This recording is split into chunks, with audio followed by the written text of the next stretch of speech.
The lottery balls have spoken once again. The Buffalo Sabres will be selecting first overall in the 2021 NHL Entry Draft, with the Kraken leapfrogging Anaheim as the lone movement among draft order. Now with the lottery over, what will the top 5 look like? Hey, it's Billy from Puck Rivals, and in this video I will be covering what could be considered a teaser for our future mock draft. It's worth noting that this could very well change barring any trades. Now before I get started, let us know who you want your favorite team to take in the comments. And with that, let's get into it.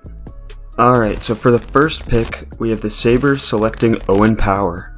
The Mississauga native is a big 6'5" defender who is very mobile and agile for a guy his size. He can do everything well, is effective at both ends of the ice, and can play big minutes. Buffalo's in a situation where they may end up trading their captain and star player, so taking a D-man makes sense, as they will likely get a good young forward or even two back in that trade, and the Sabres will likely be in the mix for Shane Wright among other top-end forwards come next draft, since there are no consensus franchise forwards this year. Drafting Power gives them 2 pillars on the back end for them to build around, and have Cousins, Quinn, Peterka, and Middlestat as top prospects up front. With the second pick, we have the Kraken taking Matthew Beniers. Beniers plays a complete two-way game and has a high work ethic. He is a jack-of-all-trades, master-of-none type of centerman who can play in all situations. It looks like Seattle could get a good defensive group from the expansion draft, and they could use Beniers as a big piece down the middle to build around, as there won't be many great center options in the expansion draft. This compares similarly to when Vegas took 2 centers in Cody Glass and Nick Suzuki with 2 of their first-round picks.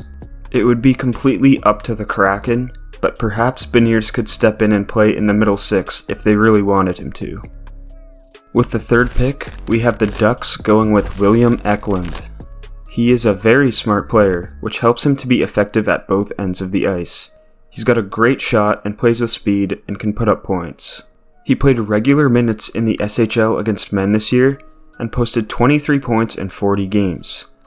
Given that he's one of the older players in the draft class and playing against men, he's got to be one of the more NHL-ready prospects in the draft. The Ducks have a decent D-core and drafted a D-man last year in Drysdale. Anaheim struggles to score, and having a duo of Eklund and Zegras could really help solve that problem for years. With pick number 4, we have the Devils taking Luke Hughes. Like his brothers, he is a great skater with good offensive touch as a D-man. The main focus for him will be to develop his defensive play. It makes sense for New Jersey to take a D-man with this pick given all of their young talent up front with Jack Hughes, Hischier, Bratt, and Holtz to name a few. He may not be the most NHL ready, but there is a lot of upside to be had with Luke as an offensive defenseman. Not only is Hughes a good prospect, but selecting him gives the Devils some great marketing opportunities having the Hughes brothers.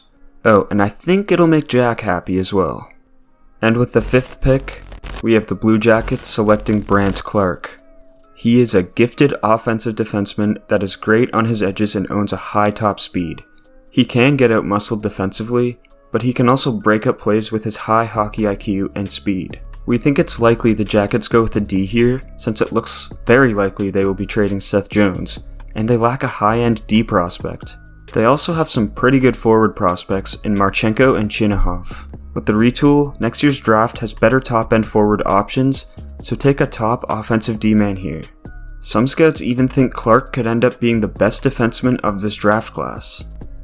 This draft is surely unprecedented with the limited number of games for some prospects and the lack of in-arena scouting. But this is how we think the top 5 will shake out as of the lottery. Lots can change between now and July with trades and further evaluation of prospects, so make sure to come check out our mock draft closer to the time of the actual draft. How do you see the top 5 taking shape as of right now? Let us know down below in the comments. If you enjoyed this video and are excited for the draft, don't forget to like this video and subscribe for more hockey content. This is Billy from Puck Rivals, and I will see you next time.